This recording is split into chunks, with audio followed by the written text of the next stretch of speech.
Hi friends, it's Tracy from the Financial Freedom Diary, and today we're back to do my June paycheck budget number 1. If you're new to my channel, please subscribe below.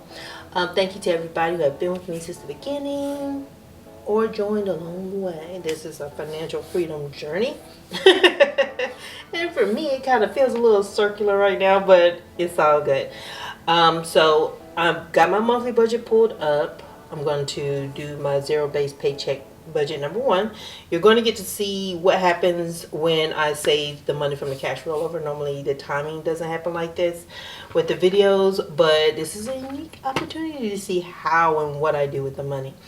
Alright, so I'm going to zoom you guys in so you can see my paycheck budget number 1. But if you see anything hanging off to the side, that's my monthly budget, and I'm just using it as a reference for what goes into this one. But I wrote in my categories so that way we save some time.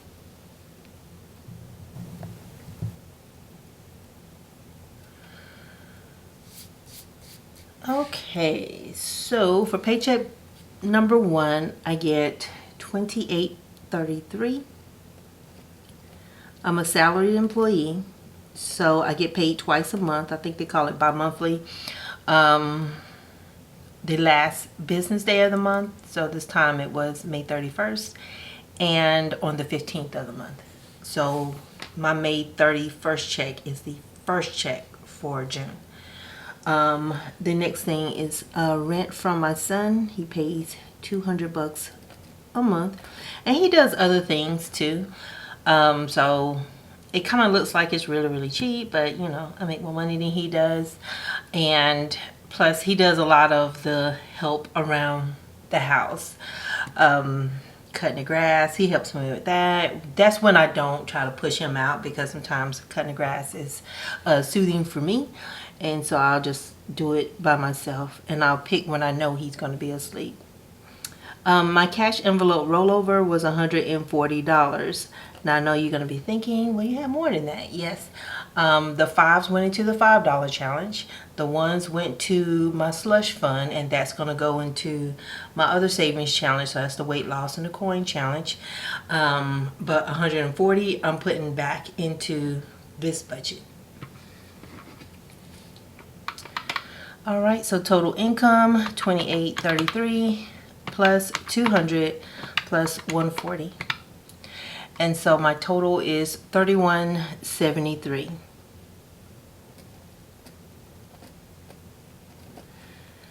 All right, so $60 comes out of my paycheck, goes into the savings for both my sons.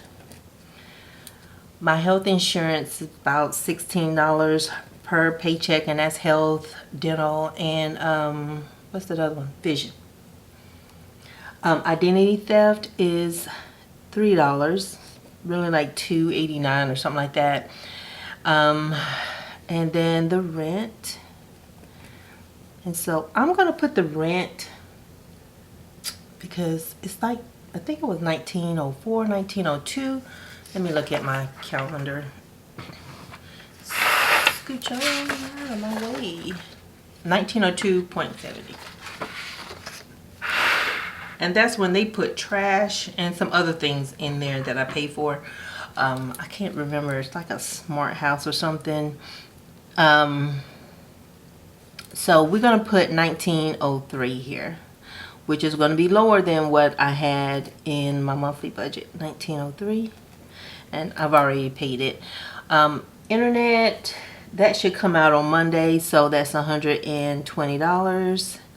Gas for the car, $100 for the first 15 days is what I'm projecting. I may have to go up on that, but we'll figure it out, right? Now let's look at all the bills. That's 60 plus 16 plus 3 plus 1903 plus 120 plus 100. And it is 2202. 2202. Make sure I can see.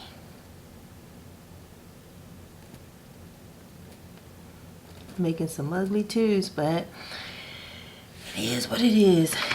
until I get my thumb to working right. 3173 minus 2202, and that is $971 left to budget.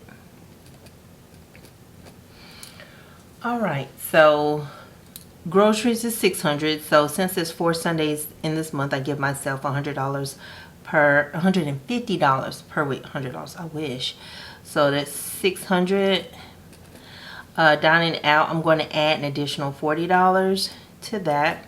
Household, I'm going to add 80. Oh man, personal is $80. If I could give myself $800 just for household, I would live in Lowe's and Home Depot. I'd be buying all kind of crap. So the total for the cash envelopes is $800.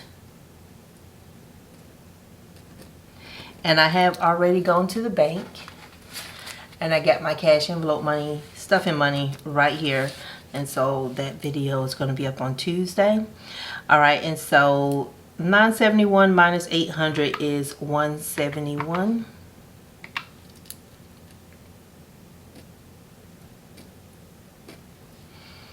I'm not going to do anything for my sinking funds.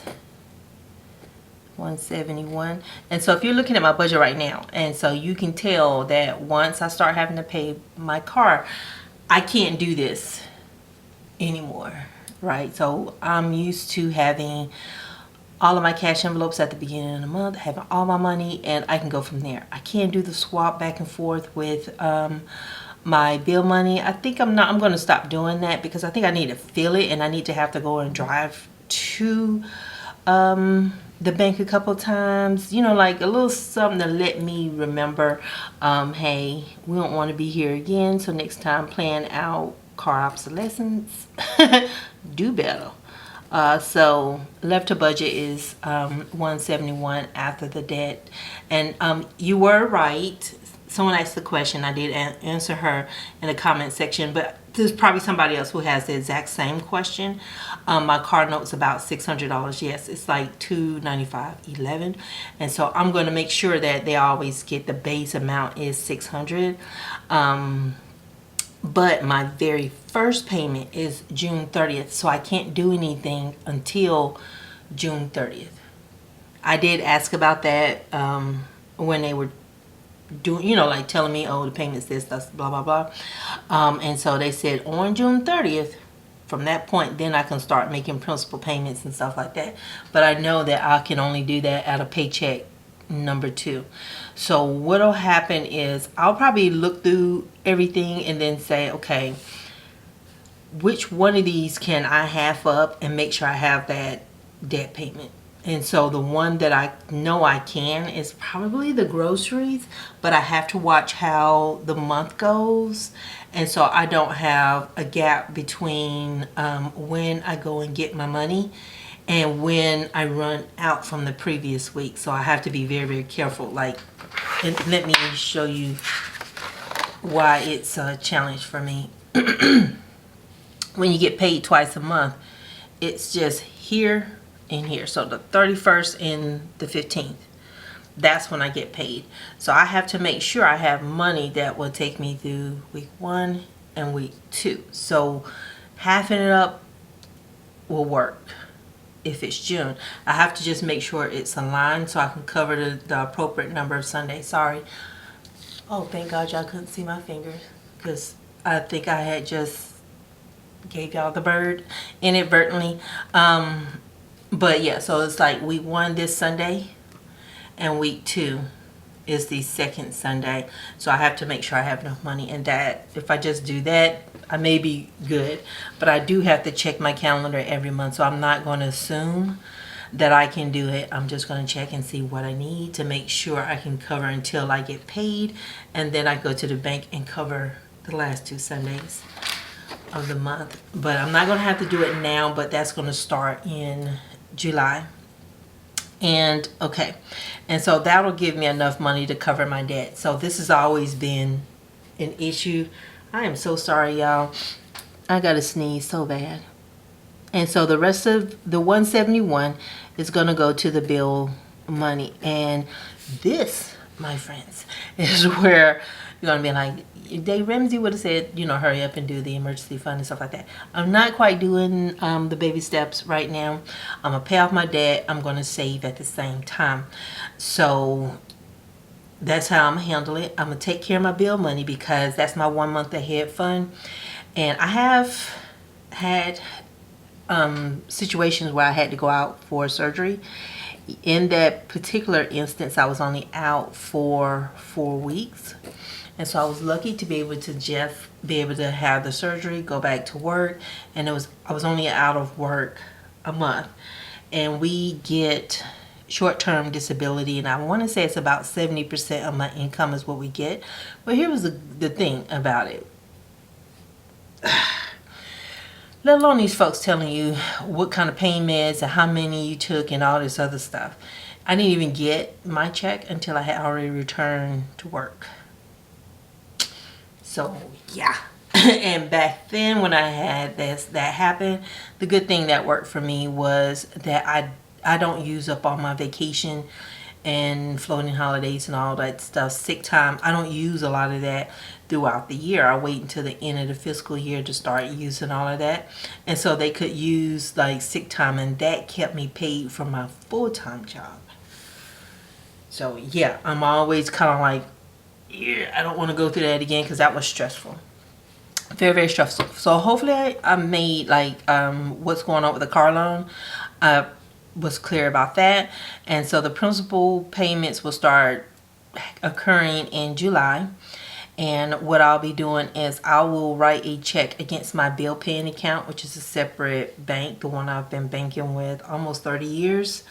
And then I will go into the credit union and give them that check to post as a principal payment, and I write on their principal payment only. The reason why I do that is because historically I had this one guy at the credit union who was supposed to do that kind of payment for me, and I told him it was written on the check and he didn't do it. And so he normally, when I go in, they give you a paper receipt and they email you a receipt. He didn't give me the paper receipt, so I got into my account walking away from the credit union, going back to, you know, my desk, and I'm like, he didn't do this stuff right. He posted as a payment. And so I saw, you know, how the interest comes out and all that stuff like that. And so I was like really pissed. And so it was just kind of like, just relax, because I don't have a picture of the check to prove what I said to him. And so that's why I do the checks, because once it processes, my bank keeps a, you know, a photograph of it, and then I can go back and say, hey, this wasn't done right, and I need you to do what I said. This is what you did with that payment, and this is what I said. I'm sure I said it out of my mouth and it's written on the check, and that was on the red. I could get that fixed. So because other than that, it's my word against somebody else's word, and I'm not going through all that. Now let's wrap this up because I'm talking too much. 3173 minus 2202 minus 800 minus 171 for my savings, and this is zero-based budget. So we are out of money, no more spending. Sit myself down.